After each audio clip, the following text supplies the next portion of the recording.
The rain had turned the road to soup, and Ruth Ann Coulter stood at the edge of it with her boots sunk to the ankle and her son's fever burning through the blanket in her arms. She did not knock so much as fall against the door, her knuckles finding wood because there was nowhere else left for them to go. "Please," she said, when the door opened on a man twice her width and none of her patience. "Just a corner. Just for the night. I'll work for it. Come morning, I swear it on anything you like." The boarding house man looked at the mud on her hem and the hunger in her face and told her the rooms were full, though the windows behind him glowed gold and empty, and he shut the door soft, which was somehow worse than if he'd slammed it.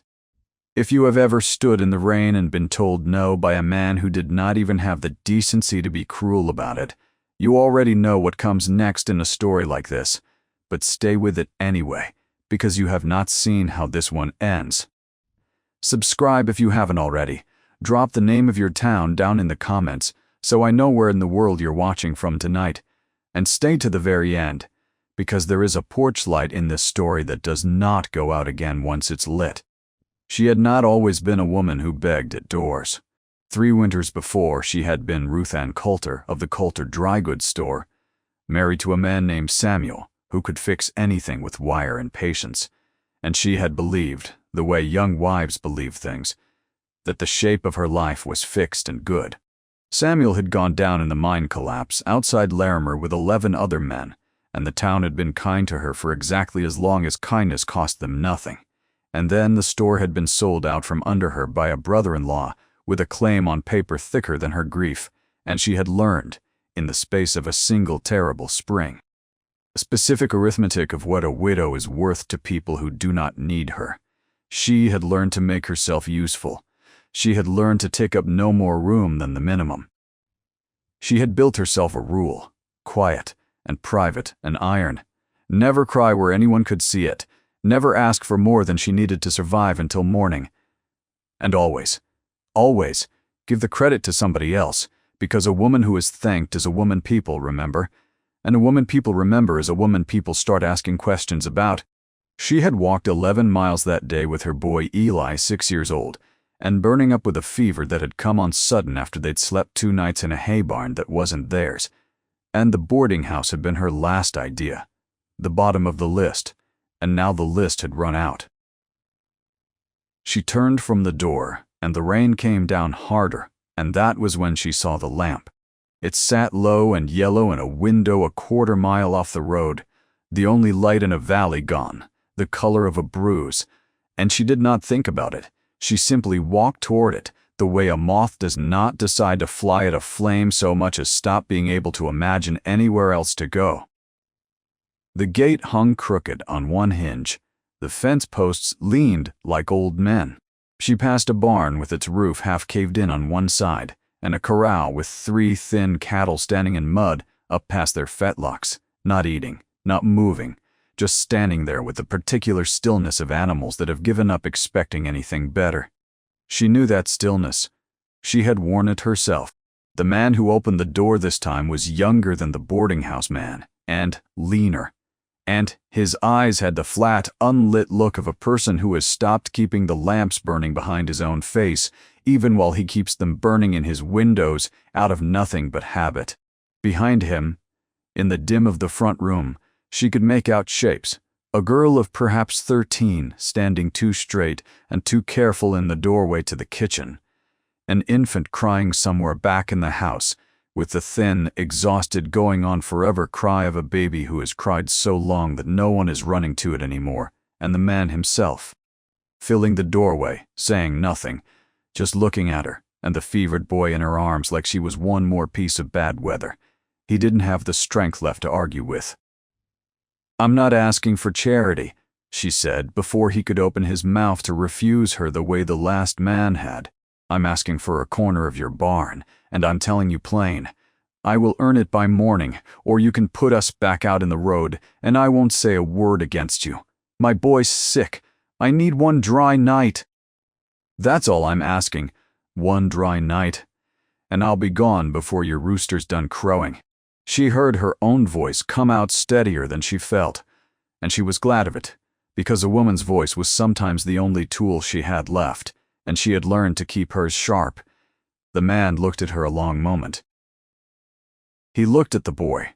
Something crossed his face that might have been the ghost of a decision he used to be better at making, back before whatever had hollowed him out had done its work, and then he stepped back from the door without a word and tipped his head toward the barn, which she took, correctly, as the whole of his permission.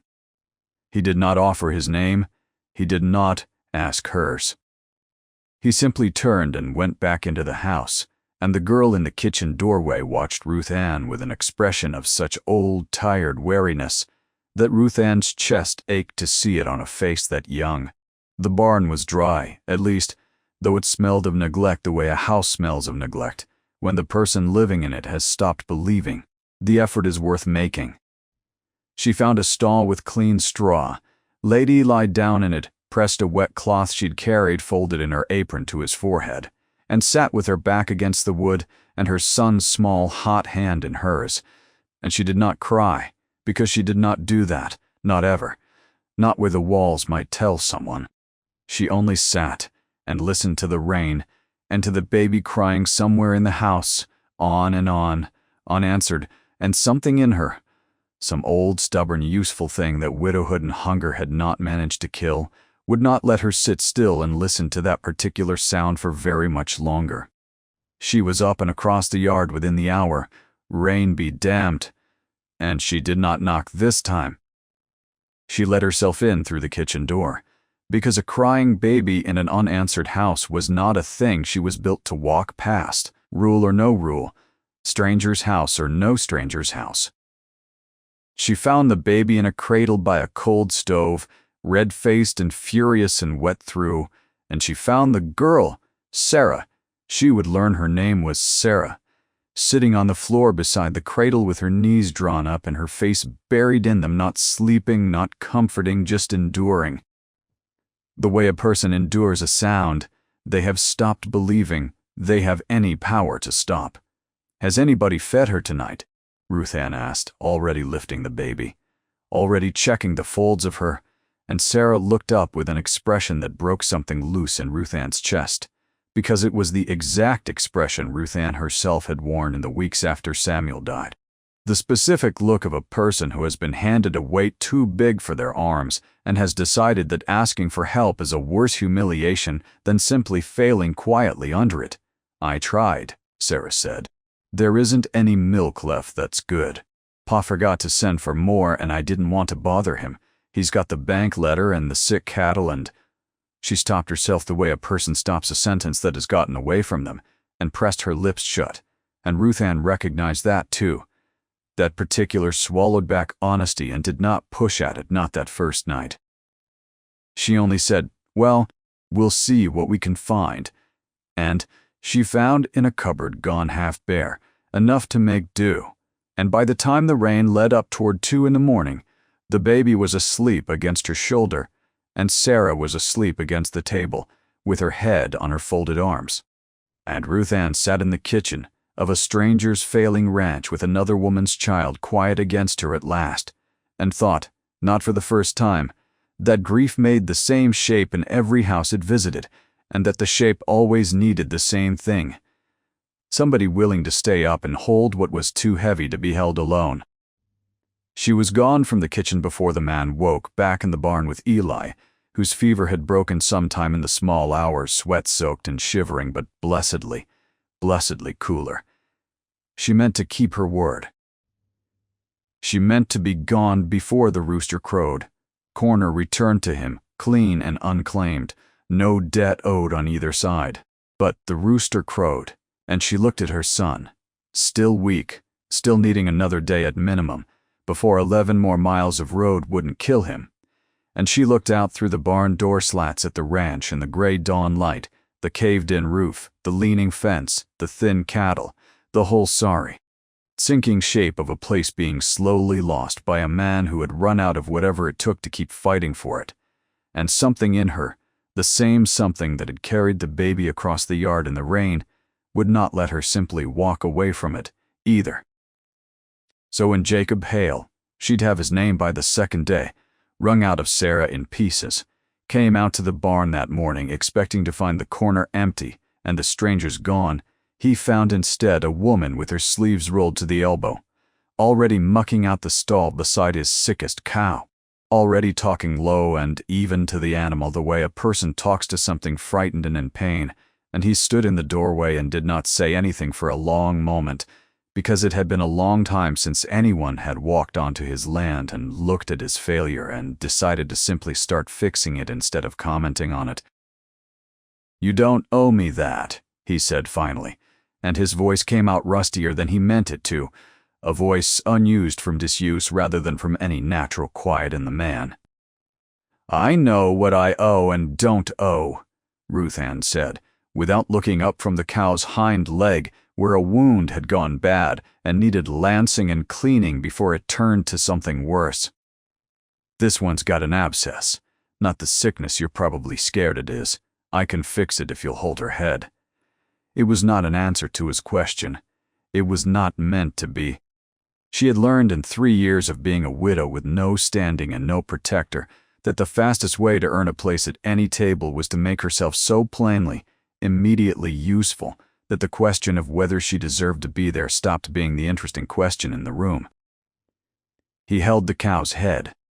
She lanced the abscess with a knife she'd cleaned in the fire and packed it with a poultice she made from things she found growing wild along the fence line, things her grandmother had taught her the names and uses of back before any of this, back when she was a girl who thought she'd spend her whole life in one town with one name and one small safe.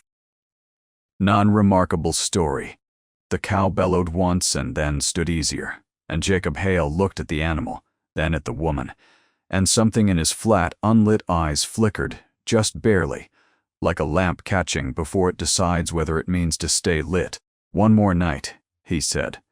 It was not warm. It was not an invitation to stay. Not really, not yet.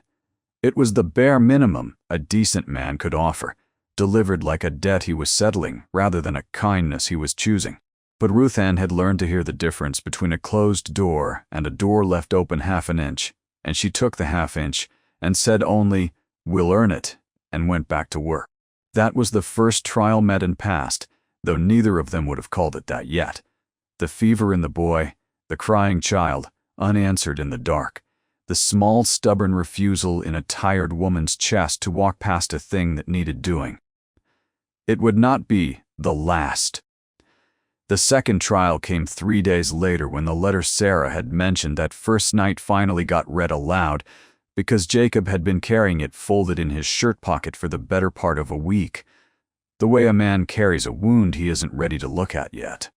The bank in town was run by a man named Elias Whitfield, soft-handed and soft-spoken in the particular way of men who have never had to be anything else, and his letter said in language dressed up nice enough that it took Jacob 2 readings to feel the knife under it, that the note on the Hale Ranch was 6 weeks in arrears, and that absent full payment or a satisfactory arrangement, the bank would be obliged to begin proceedings toward foreclosure before the first snow. Jacob read it out loud at the kitchen table with his children, arranged around him like a jury he could not meet the eyes of. Sarah gone pale and still, young Daniel gone red and furious in the particular way of a 10-year-old boy who has decided that anger is easier to carry than fear. Little Mary in the corner with her hands moving over a scrap of wood she was forever carving at and never finishing. And Tommy, not yet 4, oblivious humming a tune under his breath that Ruth Ann would later learn was the one his mother used to sing, the only piece of her he still had whole. "We'll lose it before the Roses even think about coming back," Jacob said to no one, to the table, to the letter itself. "Same as everything else. Not if the cattle recover," Ruth Ann said, from the stove where she had no business inserting herself into a family's private ruin, except that she had been living in their barn for 3 days and eating at their table for 2, and had stopped, somewhere in that short stretch of time, being able to hold her tongue about a problem that had an actual solution sitting right there in plain sight. You've got 30 head out there dying of neglect, not sickness. Half of what's wrong with this herd is grief wearing a coat that looks like bad luck. Feed them right. Doctor the ones that need doctoring. Get the fences mended so they stop wandering into the bog and losing weight walking home, and you'll have stock fit to sell come the fall gather. That's not nothing against a banknote. That might be everything against a banknote. Jacob looked at her the way a drowning man looks at a rope he isn't sure is real. And who's going to do all that? I am, Ruth Ann said.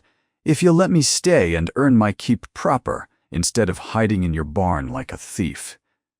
I'm not asking for charity, Mr. Hale. I'm asking for work. There's a difference, and I intend for you to see it. He didn't answer right away. Daniel, the angry one, made a scornful sound in his throat and said, We don't need some stranger telling us how to run cattle, Pa. And Ruth Ann turned from the stove and looked at him, not sharp, not scolding, just level and plain, the way she looked at everything, and said, But I expect this ranch needs somebody willing to do the work. Nobody's had the strength left to do, and I don't much care whether that's a stranger or your own grandmother so long as it gets done. Daniel opened his mouth to argue further, and then unexpectedly shut it again, because there was something in the plain, unbothered honesty of the answer that left him nothing sharp to push back against, and that, too, was a kind of first crack in a wall that had been building itself brick by brick since his mother died. Jacob Hale looked around his table at his 4 children, and his empty ledger, and the woman standing at his stove, who had walked in out of the rain 3 nights before, with nothing but a sick boy and a set of hands that would not sit idle, and he said finally, Room and board. And whatever I can manage, past that which I'll tell you plain, isn't much. It was not romance. It was not even particularly warm. It was a business arrangement between 2 people who had both learned, the hard way, that survival came before sentiment. But it was a door held open with more than half an inch this time, and Ruth Ann Coulter walked through it with her chin level and her rule intact. Never cry where they can see it. Never ask for more than the minimum. Always give the credit away, and did not yet let herself imagine that the door might, someday, want to stay open on its own. The days that followed fell into a rhythm that Ruth Ann recognized as the particular rhythm of a place healing without yet knowing it was healing. She was up before the light to see to the cattle, mending fence with wire and patience the way Samuel used to have, doctoring hooves and hides, moving the stock to the good grass on the south slope that Jacob had stopped bothering to use because using it required more hope than he'd had lying around. She cooked meals that put meat back on children's bones. She mended clothes by lamplight after the house had gone quiet. And piece by piece, the way ice goes soft at the edges before anyone notices the pond has stopped being safe to walk on, the children began to come apart at their careful seams and let her see what was underneath. Sarah broke first, though it did not look like breaking at the time. It looked like exhaustion finally being permitted to show itself, now that there was someone else to catch what fell. Ruth Ann found her one evening scrubbing a pot that did not need scrubbing anymore, scrubbing it the way a person scrubs something when their hands need a task more than the object needs cleaning, and Ruth Ann took the pot from her, gently, and set it down and said, You've been the mother of this house a long while now, haven't you? Longer than a girl your age ought to have to be. Sarah's chin trembled once, and she looked so afraid of what that trembling meant that Ruth Ann nearly laughed, not unkindly, at how well she recognized the fear. It's all right to put it down, Ruth Ann told her. I'm not here to take your place. I'm here so you can go back to being 13 for a while. That's a job. Being 13. You've been derelict in it. And something about the small joke, gentle and unexpected, cracked Sarah open at last, and she cried the way a person cries when they have been saving it up for 2 years, great heaving sobs into Ruth Ann's shoulder while Ruth Ann held her and said nothing at all, because some grief does not want words. It only wants somewhere safe to land. Daniel took longer and came at it sideways the way angry children always do. He picked fights, with the chores, with his siblings, with Ruth Ann herself, testing her the way a person tests a floorboard they don't trust, stepping harder and harder to see when it would give. It gave, finally, on an afternoon when he'd let a gate stand open out of pure spite, and half the mended herd had wandered back down toward the Vogue, undoing a week of work in an hour, and Ruth Ann found him afterwards sitting alone behind the smokehouse, with his knees to his chest, waiting, she realized, to be shouted at, maybe even hoping for it, because being shouted at was at least a kind of attention, and attention was a kind of proof that he still mattered to somebody. She sat down beside him instead of shouting, and said nothing for a while, and then said, "You aren't angry about the gate." "I don't care about the stupid gate," he said, which was, of course, an admission. "No," she agreed. "I don't expect you do. I think you're angry that your mother died and nobody asked you if that was all right with you. I think you're angry that your father went quiet the same week she went into the ground, like he took her with him somewhere you couldn't follow, and left you here to be furious all by yourself because there wasn't room for it at a table where everyone else was busy being sad." Daniel's face did something complicated, caught between fury at being seen so exactly and relief at being seen at all, and he said, low, like a confession dragged out of him against his will, "It isn't fair. She isn't even here to be mad at." "No," Ruth Ann said, "it isn't fair, and you can be as mad as you need to be about it, so long as you point it somewhere that isn't the gates, and isn't your sister, and isn't yourself. Point it at me, if you have to. I can carry it a while." He looked at her startled, the offer so plain and so strange to him. An adult volunteering to be a target rather than demanding he stop being one, that it seemed to loosen something in his chest he hadn't known was clenched, and he didn't cry. Not that day, boys, his age rarely do on the first pass. But he came in for supper without being called, and sat closer to her at the table than he had the night before. And that, Ruth Ann understood, was its own kind of surrender.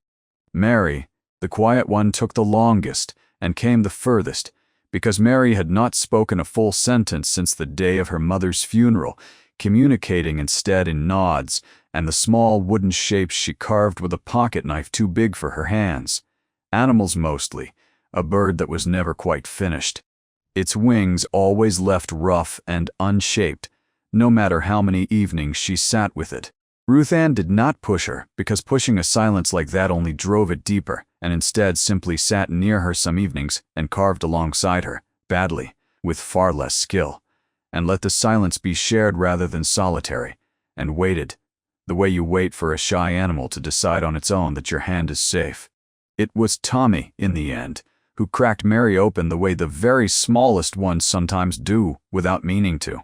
He was too young to fully understand that his mother was not coming back, and he had built his understanding instead around the particular things he still had of her, the tune he hummed, the smell of lavender water she used to keep in a blue glass bottle on her dresser.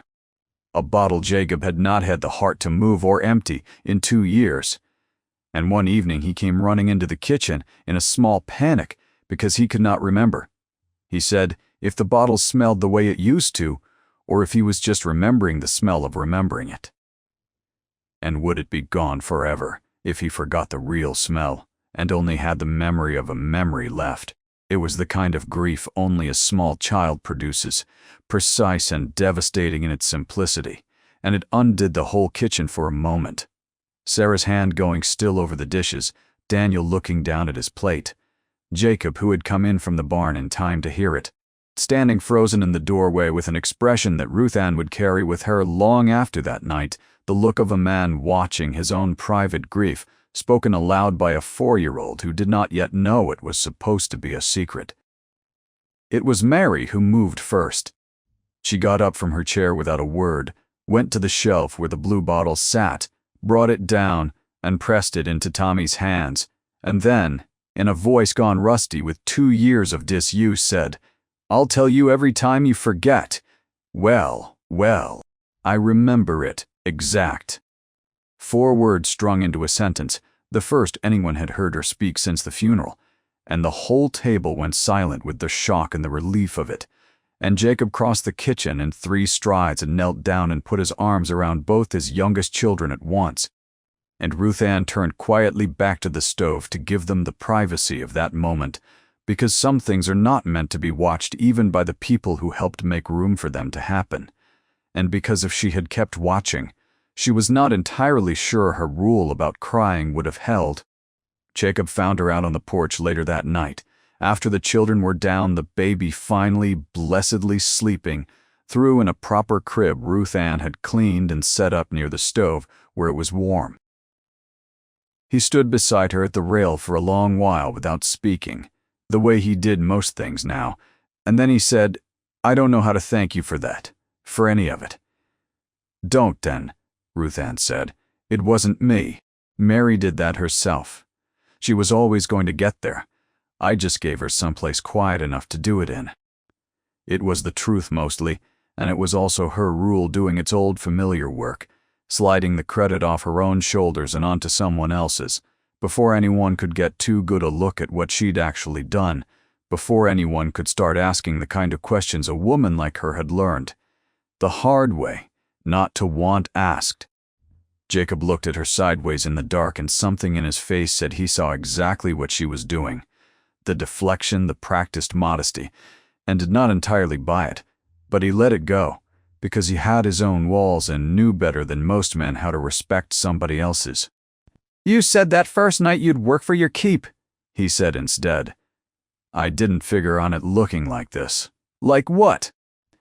"Like my children talking again," he said, and his voice cracked just slightly on the word talking, and he looked out at the dark shape of the barn and the mended fence line beyond it and did not finish the sentence the way she had come to notice he never quite did, starting toward the vulnerable part of a thought and then stomping himself just short of it.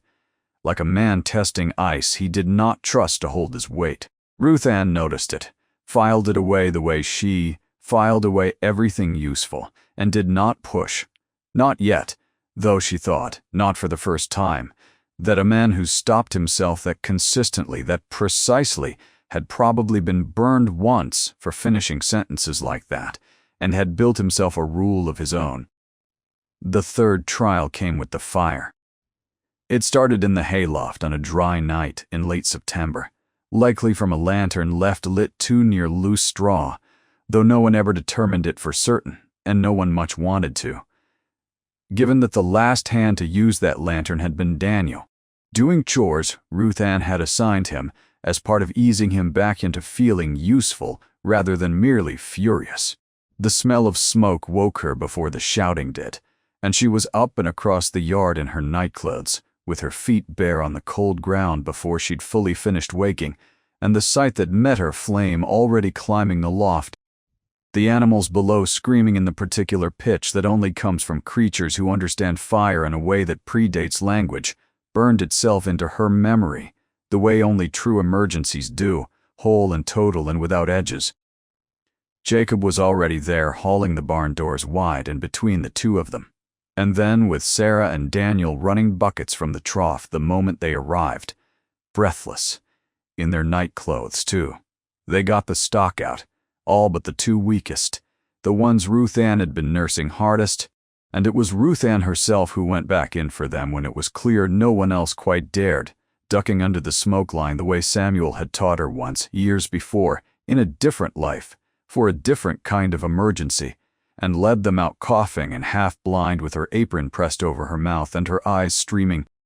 And it was only once she was clear of the doors, once the animals were loose and safe in the yard and the barn's roof was starting to groan the particular groan of wood about to give itself over entirely to the fire, that Jacob grabbed her by both arms, harder than he'd touched her or anyone in longer than he could remember, and said, in a voice cracked wide open with a fear he had clearly not planned on showing her, "Don't you ever do that again. Don't you dare do that again."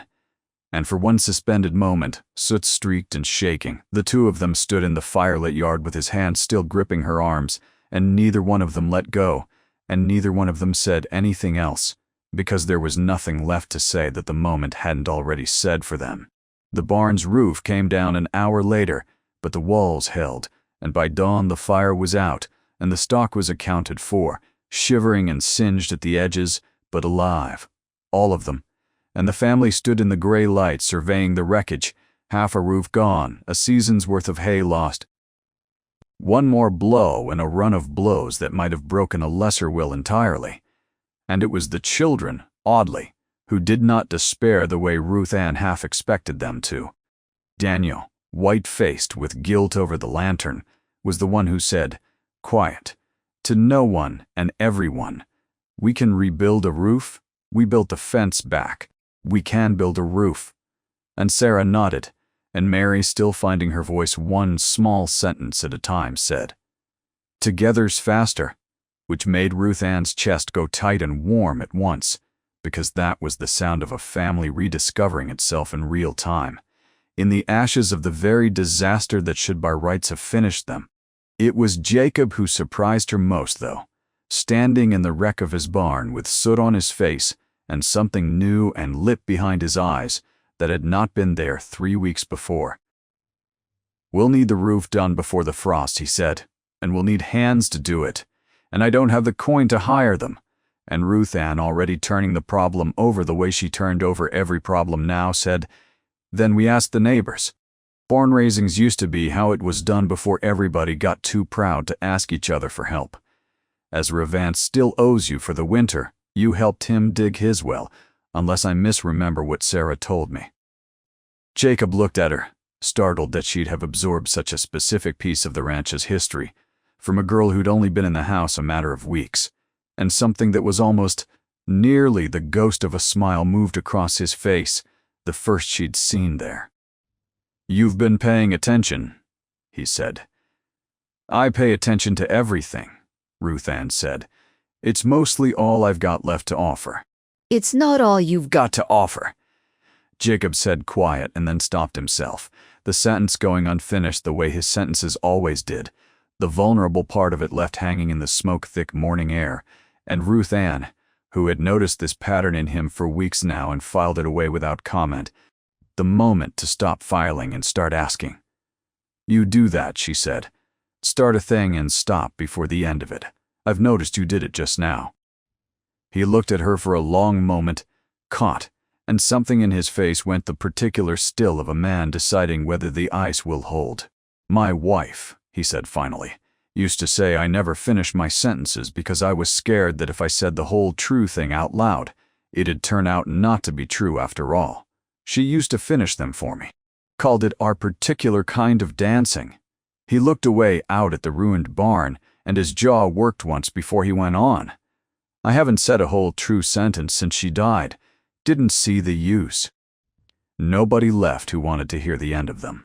It was the most he had said to her at once since the night she'd arrived, and Ruth Ann understood, with the particular clarity of a woman who had built her whole life around a similarly private rule, that she was being shown something rare and carefully guarded, and that the correct response was not comfort, not yet, but simple honesty, in kind. "I don't cry where people can see it," she said. "Haven't since Samuel died. Told myself it was strength. Mostly it was just fear, that if I let the first tear out, the rest would follow and drown me, and there wasn't anybody standing by to pull me back up if they did." She had never said that out loud to another living soul, not once in 3 years. And saying it now, in the ash smell of a ruined barn at dawn, felt like setting down a stone she hadn't realized she was still carrying. Jacob looked at her, and something passed between them that was not yet romance, not yet anything with a name, but was, at least, finally, 2 locked doors discovering they'd been standing in the same hallway all along. The barn raising came a week later, and it was in its way the 4th trial and the first real vindication rolled into one, because word of the fire had traveled to town the way all news traveled in a place that size, which is to say fast and with embellishments. And among those embellishments had ridden a particular strain of poison delivered double, as it so often was in towns like that one, by a woman who considered herself the moral custodian of everybody else's household, Mrs. Stryer. Cordelia Pemberton was the wife of the dry goods man and the self-appointed president of the Ladies' Benevolent Society, and she had built her standing in town on precisely the kind of concern that does far more harm than any honest cruelty, because it wears the clothes of kindness while doing the work of a knife. She arrived at the barn raising in a carriage too fine for the occasion, ostensibly to bring a basket of preserves for the workers, and stood at the edge of the gathering, with 2 of her circle beside her, murmuring in a voice pitched precisely to Carrie. "It is a wonder," she said to no one in particular and everyone within 20 feet, "how quickly a woman with no name and no people can install herself in a widower's house. I do wonder what Mr. Hale's dear late wife would make of a stranger sleeping under her roof and mothering her children, and I wonder further what kind of woman travels the roads alone with a fevered child and no husband to account for either of them. One does hope Mr. Hale knows what he has let into his home." It was delivered with a smile, the way such things always were, and it landed exactly where it was meant to land, in the ears of half the men and women who'd come to raise the roof out of neighborly duty, and were now looking at Ruth Ann with the particular new wariness of people who have just been handed permission to. They'd been perfectly content with an hour before. Ruth Ann, up on the half-built roof frame, with a hammer in her hand, heard every word, the way she was clearly meant to, and felt the old instinct rise in her. Say nothing. Take up no room. Let it pass. Give the moment away rather than claim it. The same rule that had kept her fed and unbothered and invisible for 3 long years, and for just a moment she considered doing exactly that, climbing down and going quiet into the kitchen, and letting the poison do its work unanswered, because answering it meant being seen. Gone well for a woman in her position. But then she looked down and saw Sarah's face, tight and pale, and Daniel's fists curled at his sides, and she understood that if she let this pass unanswered in front of these children, she would be teaching them the exact wrong lesson at the exact wrong moment, teaching them that cruelty dressed up as concern gets to stand there unchallenged. And that was a lesson she was not willing to hand them, not after everything they'd already survived together. So she climbed down, deliberate, unhurried, and walked straight to where Mrs. Pemberton stood with her basket and her smile, and she did not raise her voice, because she had learned long ago that a raised voice loses arguments that a level one wins. "I don't have people, that's true," Ruth Ann said. "My husband's 3 years dead, and my family's scattered, and there's nobody left to vouch for me, except the work of my own 2 hands, which I notice you haven't looked at very closely, given you're standing at a barn that burned down 8 days ago and is halfway rebuilt already." She let that sit a moment, and then went on, plain and unhurried. "As for what kind of woman travels the roads with a fevered child and no husband, I'll tell you exactly what kind. The kind who buries that husband in a mining collapse and gets her store stolen out from under her by a brother-in-law with a lawyer, and learns, real quick, that a widow with no protector gets treated like a problem to be solved, rather than a person to be helped, by exactly the sort of good Christian women who ought to know better. I didn't come here looking for your good opinion, Mrs. Pemberton. I came here looking for a dry corner for one night, and I stayed because there was work that needed doing, and nobody else left standing to do it. If you've got a concern about Mr. Hale's household, I'd invite you to bring it to Mr. Hale directly, since he's a grown man, capable of judging his own affairs, rather than working it sideways through his neighbors at his own barn raising, while his children stand close enough to hear every word of it." The yard had gone very quiet. Mrs. Pemberton's smile had gone brittle at the edges, unused to being answered rather than simply endured. And behind her Ruth Ann saw an older woman, Pemberton's own housekeeper as it turned out, a widow herself named Agnes Doyle, who had worked in that house for 11 years, and had watched a great many kindnesses weaponized from a closer vantage than most, press her lips together in the particular way of a person biting down on something she has wanted to say for a very long time. It was Jacob who broke the silence, coming down off the roof frame himself, unhurried, and standing beside Ruth Ann in a way that left absolutely no room for anyone in that yard to mistake where he stood on the matter. "Ruth Ann Coulter has done more for this family in 3 weeks than this town managed in 2 years, he said, his voice carrying the way a quiet voice carries when a whole yard has gone silent to hear it. "My daughter's talking again. My son's not near as angry as he was. My baby's fed and my herd's not dying anymore, and my barn's half rebuilt because she organized every hand here today. including, I'll note, your own husbands, Mrs. Pemberton, who came without being asked twice. I'd take it kindly if you'd keep your concern for households that actually want it. He did not raise his voice either. He did not need to. And it was Agnes Doyle, of all people, who spoke next, stepping forward from behind her employer with the particular courage of a woman who has decided a debt of silence has finally come due. I've watched Mrs. Pemberton run good women out of this town with talk dressed up as worry for 11 years now, Agnes said plain into the stunned quiet. I held my tongue on all of them because I needed my position and couldn't afford not to. But I watched this woman climb down off a roof to defend herself instead of running, and I watched her do it without so much as raising her voice. And I'll say plain what I should have said a long while back. There's nothing wrong with Mrs. Dewey. Coulter that decent people can find fault with, and there's plenty wrong with talk that goes looking for faults that aren't there. Mrs. Pemberton, robbed of both her audience and her housekeeper in the same afternoon, gathered her basket and her dignity with what grace she had left and departed, and the barn-raising went on without her, and it went on notably, warmer than it had begun, because there is nothing that binds a gathering of neighbors together quite so fast as watching an unkindness answered honestly and refused its power. The roof was finished by sundown.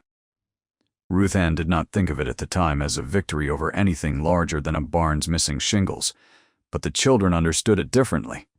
She would learn later, particularly Sarah, who told her that night unprompted, "Nobody's ever stood up for us like that." Not since Mama, it was said simply, without drama, the way children say the truest things, and it settled into Ruth Ann's chest like a stone dropped into still water, rings spreading outward long after the stone itself had gone quiet. The fifth trial, and the last of the true crises, came from Elias Whitfield himself, who arrived at the ranch not 2 weeks later, with papers in his soft hands and an expression of practiced, professional regret. The regret of a man who has learned to feel bad about a thing without ever once considering not doing it. The note was due in full, he said, standing in the yard rather than accepting the offered chair on the porch, as though sitting might imply an intimacy he wished to avoid. The bank had been patient, he said, patient beyond what the terms required, and patience had its limits. An absent payment by the 15th of the month, the foreclosure would proceed as the letter had warned. "You know full well I don't have that sum sitting in a drawer," Jacob said, and Ruth Ann heard under the flatness of his voice the old defeat trying to climb back up his spine, the posture of a man who had spent 2 years believing that losing was simply what was owed to him now. The natural continuation of a story that had already taken his wife, and did not intend to stop there. "I'm aware," Whitfield said. "The bank is prepared to discuss terms, generous terms, given the circumstances. A sale of the northern acreage perhaps, at a fair price, enough to clear the note and leave you the working portion of the ranch. It's a reasonable path, Mr. Hale, and I'd urge you to consider it rather than lose the whole to auction." It was delivered kindly enough on the surface, but Ruth Ann, standing at the porch rail with flour still on her hands from the bread she'd been kneading, understood exactly what was being offered and exactly what it would cost, because the northern acreage was the good grass, the same slope she'd moved the recovering herd onto weeks before. The very ground the ranch's whole recovery had been built from, and a fair price from a bank holding all the leverage, in a conversation like that one, was rarely fair at all. "Who's buying the northern acreage?" Ruth Ann asked, stepping down off the porch, and Whitfield's eyes flicked to her with the particular mild condescension of a man unused to being questioned by women who were not, in his understanding, party to the conversation. "That needn't concern the household staff," he said, and it was a small cruelty, deliberate and precise, meant to put her back in the corner she'd been assigned, and Ruth Ann let it slide off her the way water slides off oiled cloth, because she had faced down worse than a banker's condescension in her time, and had no intention of letting it cost her the actual question. "It concerns me plenty, seeing as I've spent 2 months nursing that herd back to health on that exact ground," she said. So I'll ask again, who's buying it and at what price? Because I'd wager good money it's a price that only looks fair to a man who's never had to live off what that land actually produces. Whitfield's composure slipped, just slightly, and in the gap Jacob spoke, something new in his voice, something that had been building in him for weeks without either of them quite naming it. Answer her, he said. Or don't, and take your papers back to town, because I'm done signing things I haven't had explained to me, plain. It was the voice of a man who had spent 2 years agreeing to whatever terms were put in front of him because arguing required a kind of energy grief had stolen from him, and it was gone now, that surrender, replaced by something Ruth Ann recognized because she'd built her own version of it out of the same raw material as stubborn, hard-won refusal to be moved by people who mistook a family's grief for an opening to be exploited. Whitfield, cornered, admitted at last that the northern acreage had a buyer already lined up, a cattle concern out of the territorial capital, willing to pay well below what the land was worth, precisely because they knew Jacob had no other offers and no time to find one, and that the bank stood to collect a fee for arranging the sale on top of the note itself, a fee that made the whole transaction rather less about patience and rather more about profit than Whitfield had initially let on. "There it is," Ruth Ann said quiet, once the truth of it sat plain in the yard between them. "You didn't come here to help a grieving man save his family's ranch, Mr. Whitfield. You came here to help yourself to it while calling it a favor." She turned to Jacob. "The herd's fit to sell now. Not the whole of it, you'll want breeding stock kept back, but there's enough grown and healthy to take to the fall market that I'd wager covers a good piece of that note without giving up an acre of good grass. Might not cover it entire, but it buys time, and time's worth more than a fair price on land you'll need again next spring." Jacob looked at her, and then at Whitfield, and something settled into his face that had not been there in 2 years, a kind of decision arriving finally at the place it needed to land. "We'll take the herd to market," he said. "All of it that's fit, and I'll want a proper accounting of every fee your bank intends to charge me before I sign one more piece of paper, in writing. Plain language, none of your dressed-up talk. If that's not agreeable, I'll take my note to the bank in Larimer and see if they'd rather have an honest customer than a desperate one." It was a bluff, in part, moving a note that late was no small trick, but it was delivered with such flat, unhurried certainty that Whitfield, who had built his whole practice on the assumption that grief-worn men did not push back, found himself with considerably less leverage than he'd arrived with, and departed promising a written accounting within the week, his basket of pleasant regret considerably lighter than his arrival had suggested it would be. The fall gather that followed was, by any measure, the hardest physical work Ruth Ann had done since her husband died. Days in the saddle from before light until well past dark, and the children pitched in as they were able. Daniel, proudest of all of them at being trusted with real cattle work rather than chores, meant to keep him busy and out from underfoot, and Sarah minding the younger two with a lightness in her that had not been there 2 months before, the particular lightness of a girl who has finally been permitted to be 13 again. They drove 80 head to the rail depot in town, more than Jacob had managed to bring to market in the 2 years since his wife's death combined, and the sum it fetched, once weighed against Whitfield's grudgingly itemized accounting, covered the note in full with enough left over to see the family through the winter and put a proper new roof on the whole barn, not just the burned half. Word of it traveled through town the way word of anything traveled through a town that size. And this time the story that spread was not the poison missus.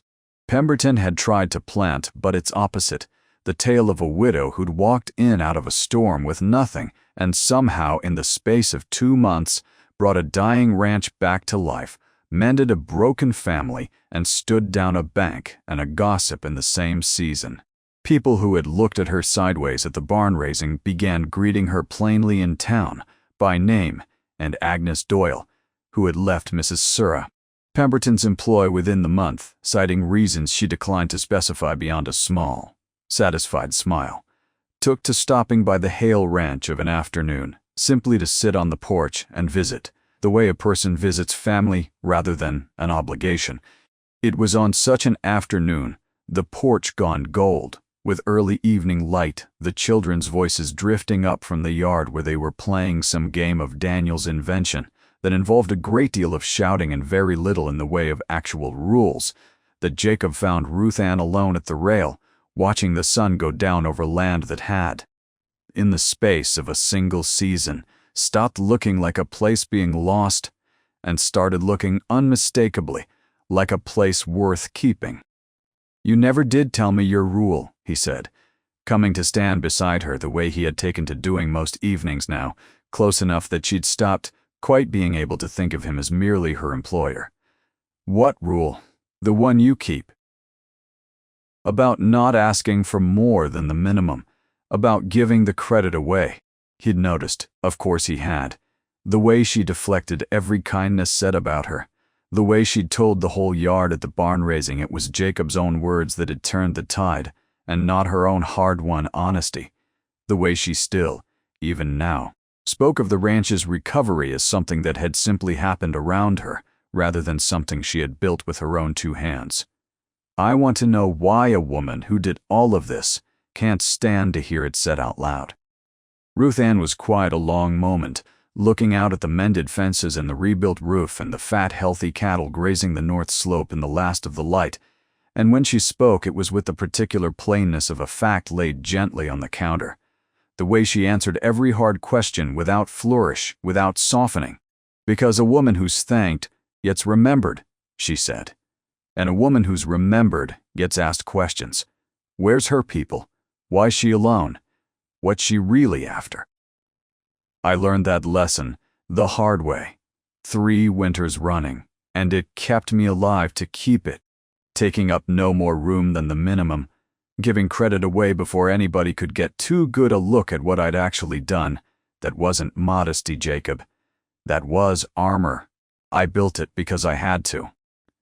"You don't have to wear it here," he said, and his voice had gone rough in the way it went rough only rarely, only at the true things.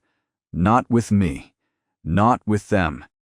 He nodded toward the yard, where Mary was showing Tommy the finished bird she'd finally carved, wings whole and shaped at last, and Sarah was laughing at something Daniel had said, actually laughing, unguarded, the sound of it carrying up to the porch like something being returned that had been missing a long while. "You gave this family back to itself. I want to say that to you, plain, and have you let it land instead of handing it off to somebody else. The second I say it." Ruth Ann felt the old instinct rise, deflect, deny, give it away, and for the first time in 3 years, deliberately, she let it pass instead. "All right," she said quiet. "Let it land then." And something in Jacob's face, watching her simply accept a kindness without flinching it away, undid the last careful knot he'd been holding since his wife died, and he reached out and took her hand where it rested on the porch rail, not fast, not forward, just steady, the way he did everything now that he'd remembered how to do anything at all.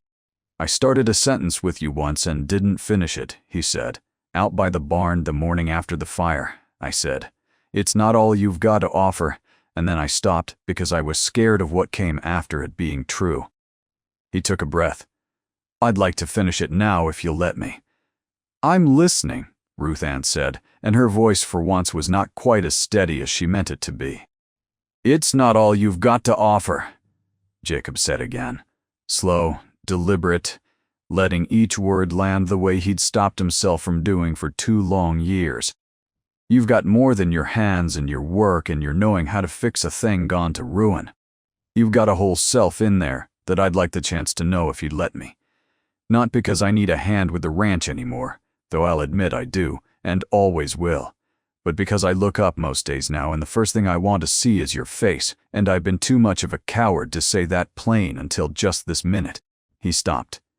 And then, because he had promised himself to finish this one all the way through, made himself go on. "I love you, Ruth Ann, not as a woman who saved my ranch as yourself. I love you as yourself, and I'd like you to stay. Not for a corner in the barn, and not for room and board and trade for your labor, but because this is your home now, if you'll have it, and because I don't much want to imagine the rest of my life without you standing right here beside me at this rail." Ruth Ann did not answer right away, and for one suspended moment, Jacob's face showed the particular fear of a man who has finally finished a sentence and is not certain the ice beneath it will hold his weight after all. But then she turned to him, and her eyes were bright in the gold evening light, with something she had not let anyone see in 3 long years. And she did not look away from him, and she did not deflect, and she did not give the moment to anybody else. "I keep my promises," she said, which was the truest thing she knew how to say, the whole of her rule distilled down to its single working part. "And I'm promising you now, I'm staying. Not for the corner, not for the keep. For you and for them." She nodded toward the yard, toward the children who had, without either adult quite noticing the exact moment it happened, become as much hers as anyone's. "Because this is the first place in 3 years that's felt like it was building toward something instead of just enduring, and I don't intend to walk away from that for anything."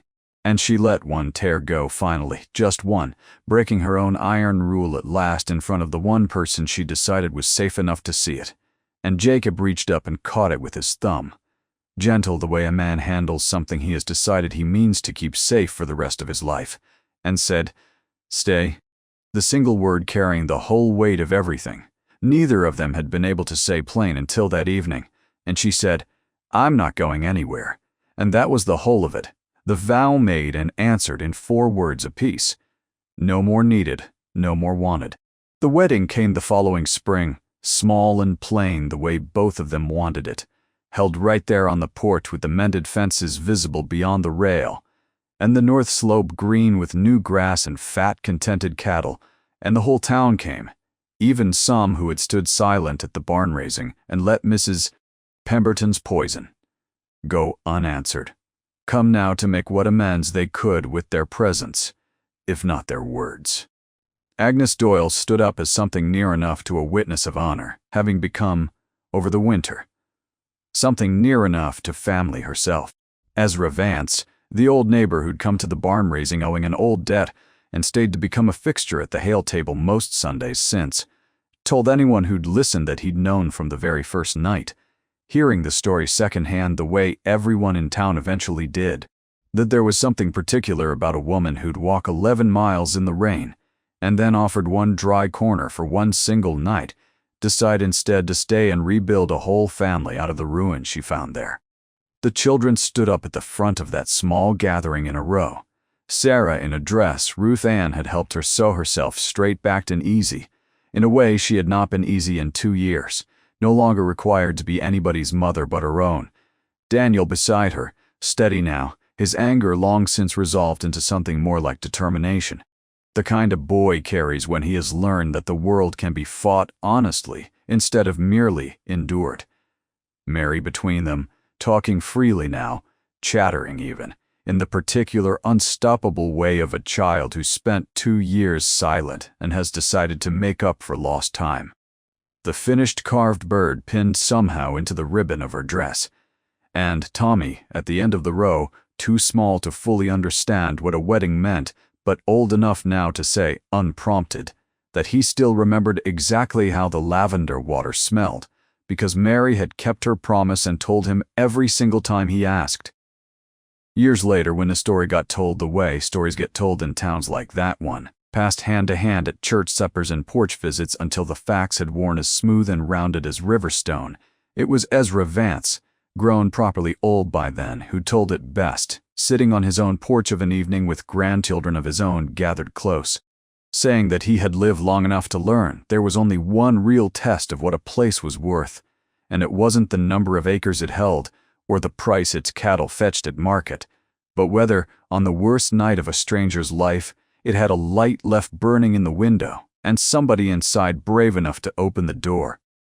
He'd tell them how a woman had come walking up out of a rainstorm, with nothing left to her name but a sick child and a stubborn refusal to lie down and quit, and how she had asked for the very smallest thing a person can ask for, one dry corner, one single night, and how, by the plain light of the very next sunrise, quiet work of turning a house full of grief back into a home. And at first, he'd tell them that a ranch is never really saved by fences mended or cattle sold at market, though those things matter plenty and ought never be dismissed by people who've never had to worry over them. A ranch and a family and a whole broken life besides gets saved the same way it gets lost in the first place, one small decision at a time. One hand extended instead of withheld, one true sentence finally spoken all the way to its end instead of left standing, half-finished in the dark. And he'd tell them, last of all, looking out at the very same porch light that had first drawn a desperate woman across a flooded field on the worst night of her life, and had never once in all the years since been allowed to go dark again, that home was never really a place at all. Home was simply the specific, stubborn choice, made new every single evening at supper and every single morning before the light, to stay